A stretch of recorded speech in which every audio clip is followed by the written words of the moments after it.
Let us open our Bible on Psalms 42, 1 and 2. Praise the Lord. As the hart panteth after the water brooks, so panteth my soul after thee, O God. My soul thirsteth for God, for the living God. When shall I come and appear before God? Yes. Bakit sa daming mga animals ang in-example dito na nauuhaw sa tubig ng ilog or brooks kung tawagin? Bakit ang hart?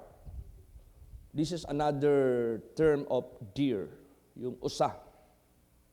Bakit sila yung nakikita na ihimplo na nauuhaw?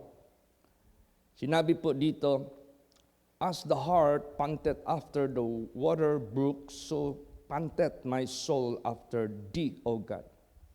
Kasi kung ating tingnan itong deer, bakit sila nauuhaw? Ano ba ang dahilan?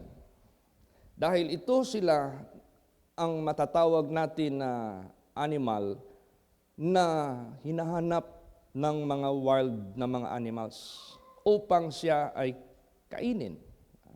Ito yung malimit na hinahabol ng wolf, yung coyote, yung mga wild dogs, lion, tiger. Kasi itong deer, tila itong mga katangian nila, they are harmless. Hindi sila ito palaaway, hindi ito sila matawag nating wild. No? Pangkaraniwan lang sila. Kaya malimit silang nahahunting, malimit silang nasisila. So, kaya sila nauuhaw dahil sa katatakbo nila.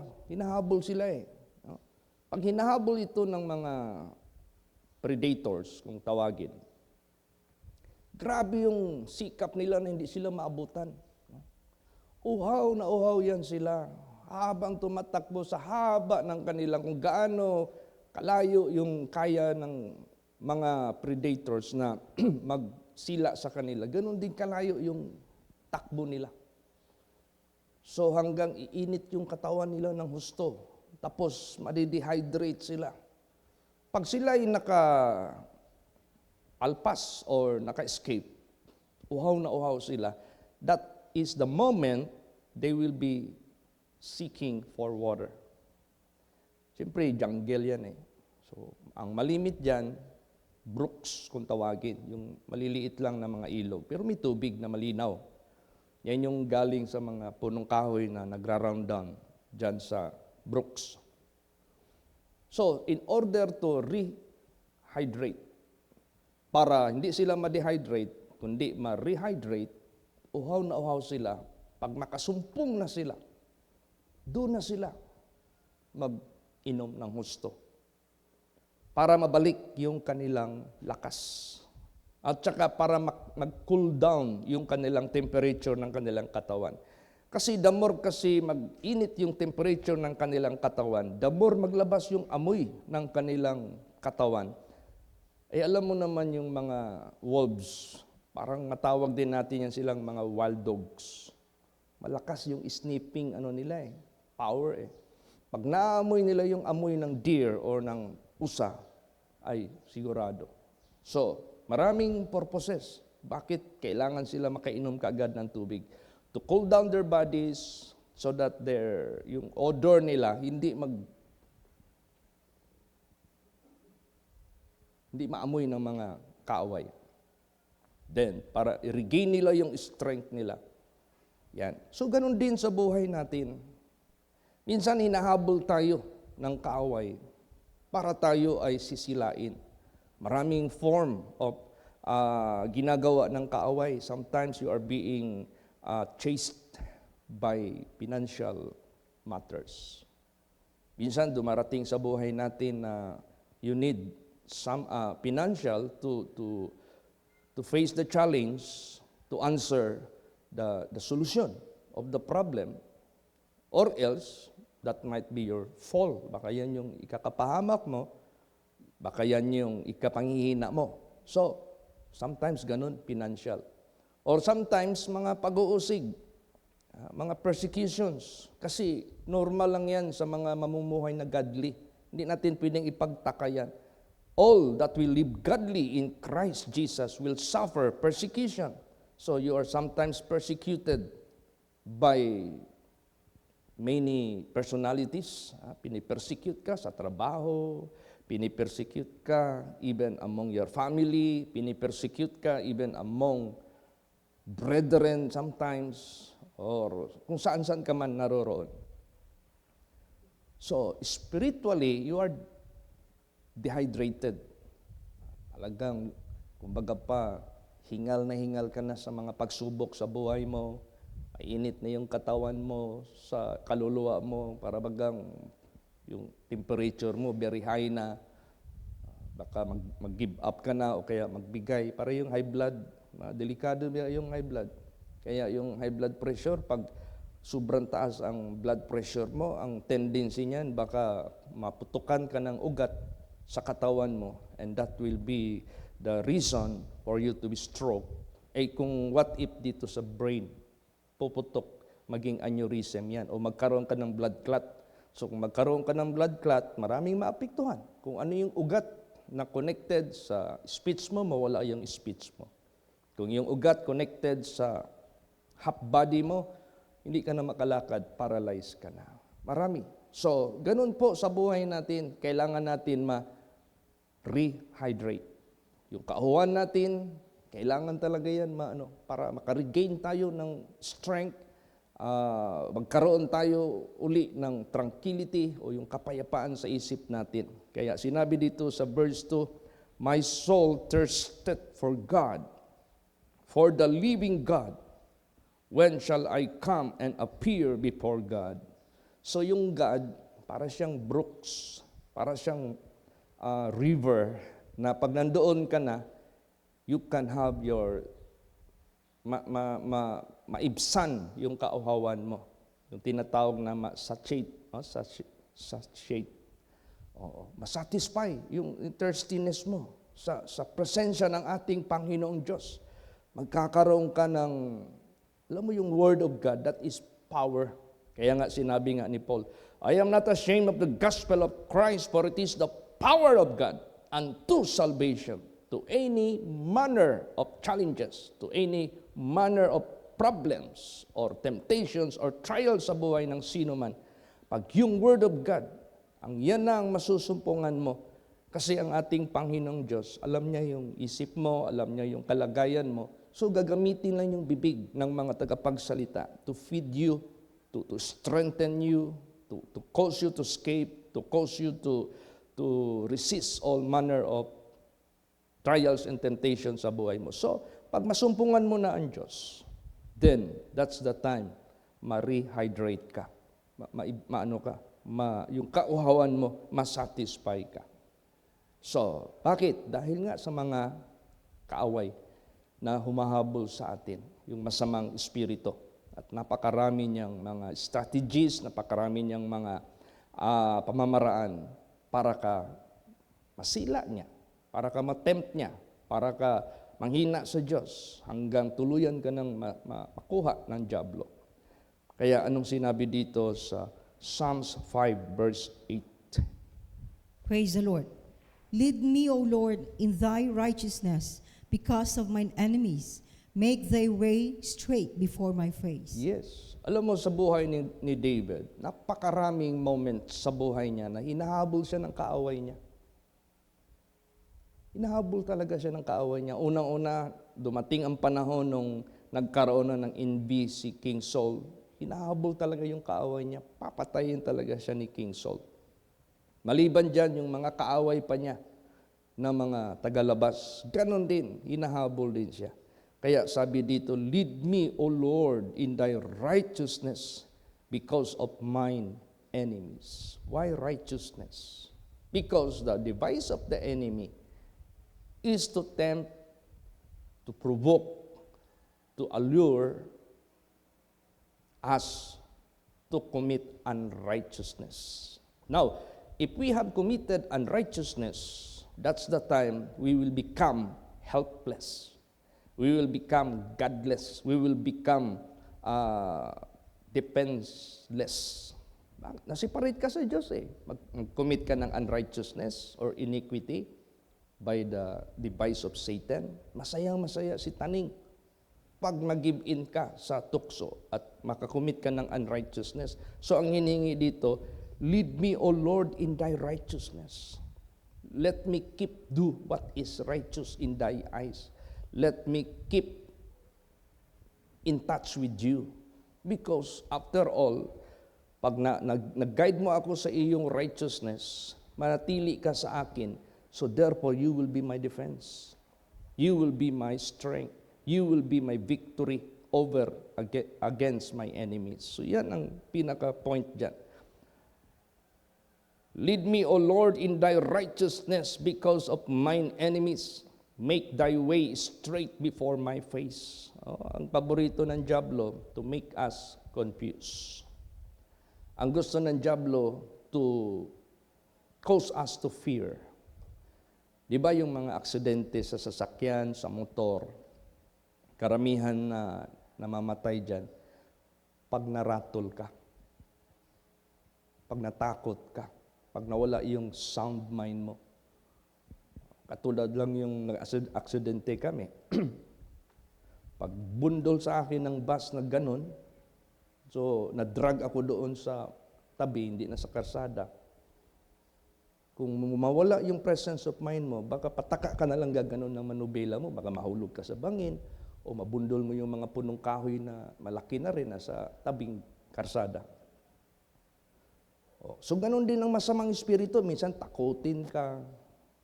Kaya nga, yung mga terrorist, ang ano talaga ng terrorist, to terrorize people. For what purpose? Pag ma-terrorize nila yung people will submit to them. People will surrender to their hands. Ganun yan. So, sa masamang espiritu, minsan tatakutin ka para gagawa ka ng masama. Minsan gulatin ka para mawala na sa iyo yung katuwiran ng Diyos. Hahakbang ka na ng mali. Yung pala, hinahanapan ka lang ng chances ng kaaway para kailan ka mahulog. Kaya sabi dito, make thy way straight. Kailangan yung daan mo, tuwid pa rin sa harapan ko. Hindi yung maze, alam mo yung maze na pag ganun, magulo. Lord Jesus, ilagay mo yung daan mo na tuwid sa harapan ko. Because I don't need to be confused. I don't need to fear. Kailangan may presence of mind ako. Alam ko ang dapat kong gagawin. Gawin mong matuwid. So, ganun. Gawing matuwid ang daan mo, yung righteousness mo, i-lead mo ako dyan. Kasi, ang laging reason, dahil sa aking kaaway. Basa pa. Psalms 27:11. Praise the Lord. Teach me thy way, O Lord, and lead me in the plain path because of mine enemies. Yan. Turuan mo ako sa iyong daan, O Panginoon. Gabayan mo ako sa patag na daan dahil sa aking mga kaaway. Alam mo yung patag na daan, makakabuwilo ka dyan. Pag patag na daan, makaka-speed ka dyan. So pag ang kaaway humahabol sa atin, tapos you are being situated sa mountainous area, delikado yan. Mahirap kaya mag-akyat ng bundok. Madali kang mapagod. So kaya sa buhay natin, ganun. Anumang mga pagsubok, tukso sa buhay natin, hingiin natin sa Panginoong Diyos, lead me in the plain path para makabuwilo ako. Para mas faster ako sa humahabol sa akin. So gusto ng ating Panginoong Diyos, you must be faster. You must be stronger than the enemies. Hindi sila makahabol until such time iinom ka naman ng tubig. Minsan may mga pagsubok sa buhay ng mga anak ng Diyos. Sometimes you can feel weak. Sometimes you can feel helpless. May mga ganun. Pero pag yan ang sitwasyon mo, huwag mong hayaan yan na manatili. We have the living God to approach. We have the Savior to approach para pagalingin niya ang lahat ng ating mga kahinaan, lahat-lahat. Huwag mong hayaan niya na tuluyan niyang makripol. Basahin natin. Hebrews 12:13. Praise the Lord. And make straight paths for your feet, lest that which is lame be turned out of the way, but let it rather be healed. Yan. Gawin mong matuwid ang iyong daan sa aking mga paa.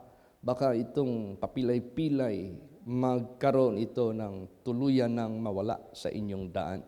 Rather, pagalingin, mapapagaling ito.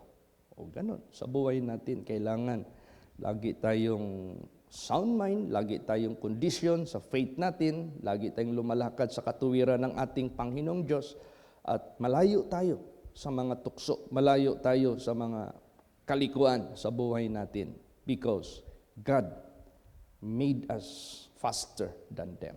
Mas mabilis yung ano natin. Malayo tayo sa kapahamakan, kumbaga pa. Kaya nga merong sinabi dyan, don't give an inch to the devil. Huwag kang lumapit sa tukso, sa 1 pulgada na lang. Huwag kang magkumpiyansa. Kailangan faster ka. Malayo tayo dyan para magpakailan pa man. So saan natin yan magagawa?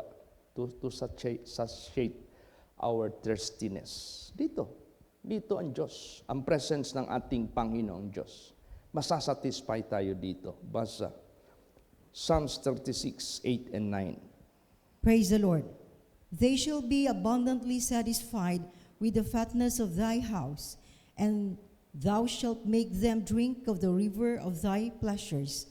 For with thee is the fountain of life, and in thy light shall we see light. Yan. See, panahon ng mga pagsubok, panahon ng mga pagyayanig sa buhay natin, lalo kang lumalapit sa Diyos.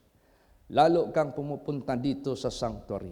Lalo kang magkaroon ng yung tinatawag na will na magpunta ka dito sa sanctuary. Kasi ito lang yung dako na dito ka para kang deer panted upon the water. Yung nauuhaw ka na.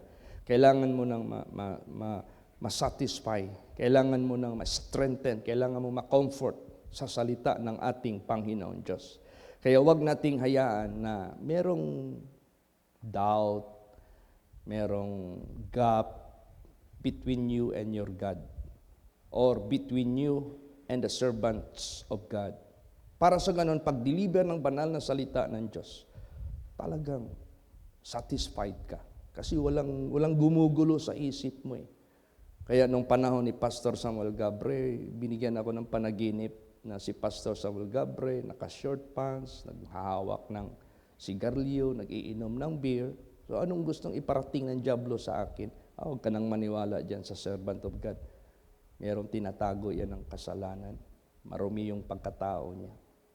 So kung naniwala ako doon sa diablo, pag makinig ako ng Word of God, tinanim ko sa isip, wala nang epekto yung Word of God. Useless na. Kasi yung kasiraan sa isip mo, na ni-entertain mo, yung palagawa ng masamang espiritu. So what I did, ni-review ko. Sabi ko, Satan, you have no power to make me confused or to discourage me to the one whom God uses. Kung sino yung ginagamit ng Diyos for my own benefit, for my salvation, huwag mo akong siraan ng loob sa Kanya. You have no right to do that. If you do so, you cannot convince me to your lies. You cannot convince me to your deception. Ganon. We have to defend. We have to protect, especially the one that is delivering the Word of God. Praise the Lord. Ganon. Ganon ang technique ng masamang espiritu. Kasi pag masiraan ka ng loob sa nagbibigay ng Word of God, so papilay-pilay ka na. Ayaw mo nang magpunta dito sa simbahan. Para ka ng pilay ba, hindi ka na makapunta dito. Kasi siniraan na yung isip mo sa ginagamit ng ating Panginoong Diyos. O kaya sa mga kapatiran, ayaw mo nang makita yung pagmumukha nila, hindi ka na makapag-join among them dito sa simbahan. So papilay-pilay ka na. Huwag mong hayaan yan na tuluyan na yung ma-out of way. Kasi masaya ang masamang espiritu. Pag yan ay nangyayari, Pagkatapos niyan, pag malayo ka na sa sanctuary, sa pagpakinig ng salita ng Diyos o sa presence ng Diyos, sigurado yan. Bakbakan ka ng bakbakan para tuluyan ka ng matumba. Tapos huwag mong sabihin na kahit ako hindi nagsisimba, yung faith ko. Meron dito lagi na pag magkita kami, lagi ko siyang ina-advise. Punta ka na sa simbahan. Malapit ka lang pala, nandiyan ka lang pala sa Green Meadows, Mintal. Di ka makarating doon. Ay, Brad Chit, yung puso ko nasa holy place. Pwede ba yung puso mo nasa holy place tapos yung ulo, paa mo nandoon sa iba? Di ba? Walang logic doon. Where your heart is, you must be found there. Kung saan yung puso mo, dapat nandoon ka. Yun ang bukang bibig niya. Hindi naman pwede yun sa harapan ng ating Panginoong Diyos. Kaya nga si David, ang tumbok niya is sanctuary. The presence of God. Sinabi dito, they shall be abundantly satisfied with the fatness of thy house. Dito, thou shalt make them drink of the river of thy pleasures. For with thee is the fountain of life, and in thy light shall we see light. Dito natin mararanasan lahat. Ma-enlighten ka, yung kadiliman na tinatanim ng masamang espiritu sa isip, sa puso. Liliwanagin niya ng Diyos. So there will be no reason, there will be no cause for you to be lame. Alam mo yung lame? Crippled. Walang reason na hindi ka makarating sa presensya ng Diyos, sa sanctuary. Let it rather be healed. Yan ang dapat nating iingatan. Praise the Lord. So, in order to fulfill it, huwag tayong, yung bang, alam mo yung mga latecomers, delikado ba yan? Yung mahilig ka mag-late, dapat kasi sa atin, early, you must seek God. Before the attack of Satan, you have already found God. Nandito ka na sa Panginoong Diyos. So, yung masamang espiritu, hindi na yan. Takot yan sila sa kapangyarihan ng Diyos. They will not dare touch you. Takot sila. Kaya, importante, early pa lang, cling ka na sa Diyos. Basahin natin. Psalm 63 verse 1. Praise the Lord. O God, thou art my God. Early will I seek thee. My soul thirsteth for thee, my flesh longeth for thee in a dry and thirsty land where no water is. Yan. Ito ang sanglibutang ito. Para itong dry and thirsty land na walang tubig. But if you seek God early, you can find water. You can find living water. Kaya dito, masasatisfy ang bawat kaluluwa, bawat buhay ng mga anak ng Diyos. Alam mo, ang ating Panginoong Kristo, He is inviting all as much as possible. Come. Kayo na uuhaw, pumunta kayo dito. Basahin natin yan. John 7:37. Praise the Lord. In the last day, that great day of the feast, Jesus stood and cried, saying, If any man thirst, let him come unto me and drink. Yes. Bakit? Sino pala si Lord Jesus? Naalala nyo ba yung the Samaritan woman? Na si Lord Jesus Christ waiting in Jacob's well, doon banda sa Jacob's well, while his disciples buying food. Tapos merong babae na nagdala ng pitcher to draw water. Di ba humingi si Lord Jesus sa kanya ng tubig? Woman, give me water to drink. Unang-una sabi ng Samaritan woman, di mo ba alam ang mga Hudiyo at ang mga Samaritan have no good dealings? Merong gap, merong misunderstanding, miscommunication. Why you approach me for favor? Sagot naman ni Lord Jesus Christ, Woman, alam mo lang sino ang humingi sa iyo ng tubig? Baka ikaw pa ang hihingi sa kanya ng tubig. At bibigyan kanya ng tubig na hindi ka na mauuhaw magpakailan paman. Kasi ang tubig na ibibigay ko sa iyo, magiging bukal ng tubig. Sabi naman ng babae, bakit mas dakila ka pa sa aming lolo na si Jacob na gumawa ng balon na ito? Beside that, saan ka kukuha ng tubig na ibibigay mo sa akin na hindi na mahinto? Malalim na ang balon. Saan ka kukuha niyan? Yun ang sinabi ni Jesus. Ang iinom sa tubig na ito, uahawin uli. Pero ang tubig na ibibigay ko sa iyo will become fountain of the living water. O kaya si Jesus, pag mag-invite sa atin, He is not just to make us satisfy physically, materially, but He is satisfying us for our eternal benefits. Hindi na yan mahihinto. Everlasting benefit through the Word of God. Kaya, ang tao, pag masakitin ka, wala kang appetite.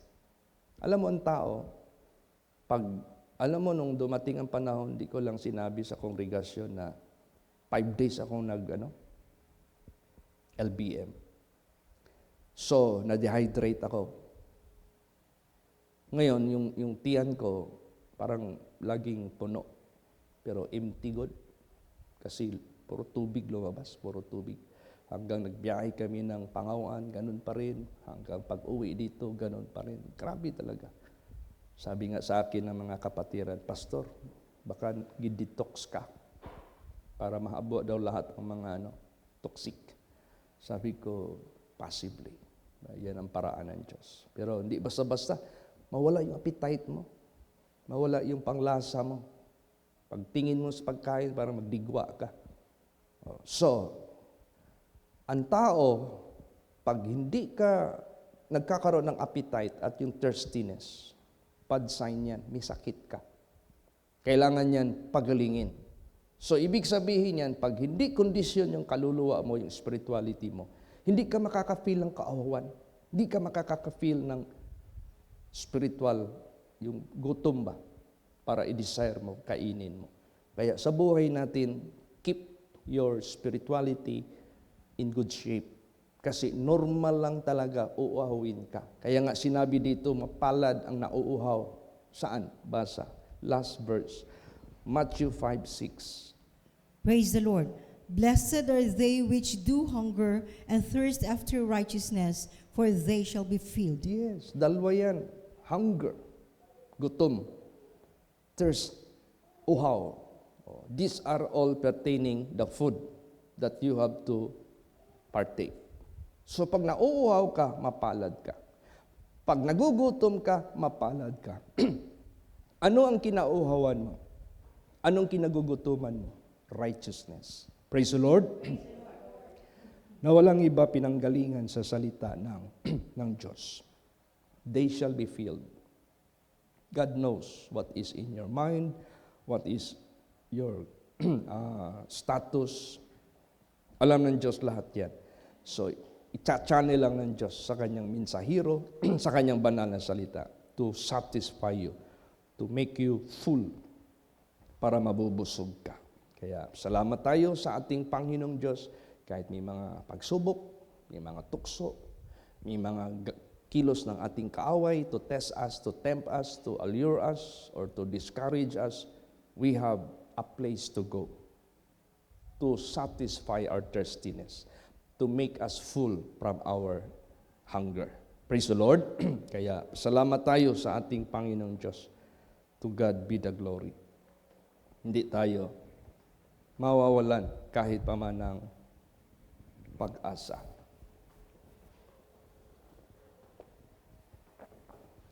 At saka, hindi pa natin alam, meron tayong inaawit, how long will I shout? Christ returned. Hindi pa natin alam yan, how long we will wait upon the coming of Jesus. How long we will hold the righteousness and holiness habang dito tayo sa sanglibutang ito. So, therefore, we need to be sustained. We need to be refreshed. We need to be renewed. Ay, ito na. Damdamin natin yung kauhawan at kagutuman sapagkat pag makarating na tayo sa kanyang sanctuary, isasatisfy talaga tayo ng ating Panginoong Diyos. Amen? Praise the Lord. Magsitayo po ang lahat.